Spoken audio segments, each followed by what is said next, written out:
Hello, this is Zeta Gundam Master 1219 and welcome back to another video. Today I'm going to review the Master Grade Wing Gundam Proto Zero. Like I always do, I'll start off with the alternate mode first. In this case, the Neo Bird mode. And I gotta be honest with myself. This is a pretty lame excuse for alternate mode. Unless you look at it from certain angles, you can really tell that this is supposed to be a mobile suit. But it might just be me comparing it to the Zeta and Double Zeta. The alternate modes look great and aerodynamic, and you can't really tell that it was supposed to be a Gundam at first. And since there's no gimmicks in this mode, I'll just get into the transformation. Well, first you need to remove these twin buster rifles right here. Okay then. Pull the feet out and then twist them 180 degrees. Push in these covers and then flip the toe out. You then unbend the knees and then push them right in.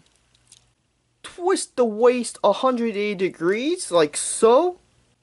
You then push this flap down and then get the thruster out. Remove the shield and use this joint to move the wing in the desired position. You then lower this part into the inside and then close the wing. And to transform the shield, basically pull this cover down. This part up and then press it down so that it becomes the connector to the arms. And then you rotate the head and then you got mobile suit mode. And while I didn't like the Neo Bird mode that much, the mobile suit mode actually looks really awesome. It's really colorful and the decals helps make it stand out. Anyways, as for plastic colors we're getting this dark blue right here, this red, this yellow, gray for the joints, and some clear green. And to make the clear green on the chest stand out, they give you a metallic silver sticker to put under it. And the stickers for this guy is extremely minimal. I'll tell you without detail. The eyes, the cameras, and the clear green parts, which are honestly unnecessary. Oh yeah, have I mentioned I painted some of the details silver? Let's take a look at his accessories.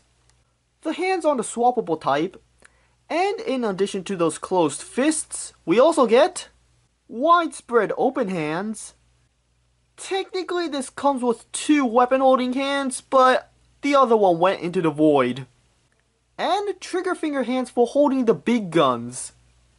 And speaking of big guns, wait a minute, we have something else to deal with first. Which is the shield. These yellow parts on the side can open up like so. And by using this tab on the arm, you can plug the shield in. The beam saber is stored in the shoulder and yeah, I think you're gonna need a tool to get it out. It's just a small plain beam saber, but the clear green beam makes it look a little better. And now onto the main event, the twin buster rifle. It can separate like so, and it's connected with these 2 parts right here which can move down. And these parts which if you flip up, you can connect it to the shield. The handle flips down, which allows you to connect it to the trigger finger hand. And if you want to, you can just connect the 2 pieces together and he can hold it just fine. But that might create some weight issues on the hand. But let's face it, you probably want to put it in this pose. And this might be a great segment to transition to the artic. Whoa, wait a minute, there's something I forgot to show you.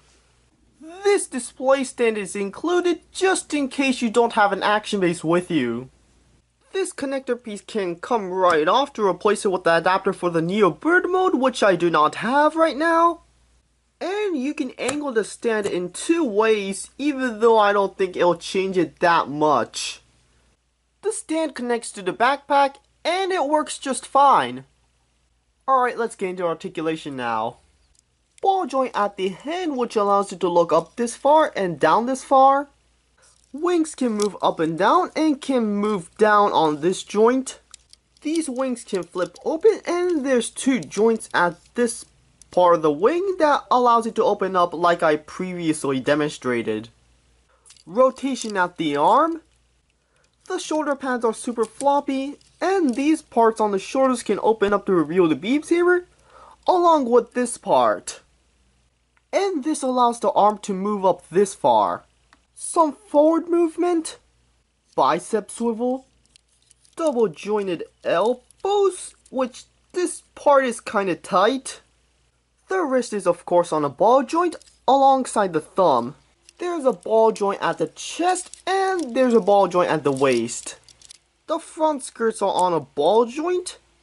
Side skirts are also on a ball joint, and this part can move up. And the back skirt can move up. This allows the leg to move up this far, down this far, and out this far. Thigh swivel, double jointed knees. As for the foot, this ankle armor can move up and down. The foot itself is on a ball joint, and the toe can bend down. Let's do some size comparisons. Here he is next to a standard sized master grade, a high grade, and a mobile suit I personally like more, the double Zeta. And as for Neo Bird mode, master grade, and the double Zeta. As for my final thoughts, I'm going to give this a 6 out of 10. And I'm gonna explain why right now. Now, don't get me wrong. This is a really nice model to have, but it does have a lot of flaws.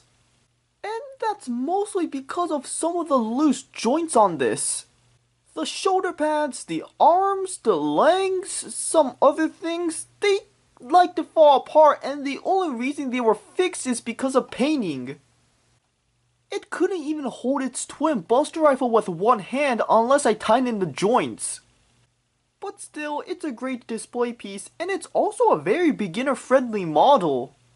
If you're a fan of Gundam Wing, and if you want to get into master grades, I would really recommend this. As always, be sure to like, comment, and subscribe, and I'll see you next time. See you next time, I guess.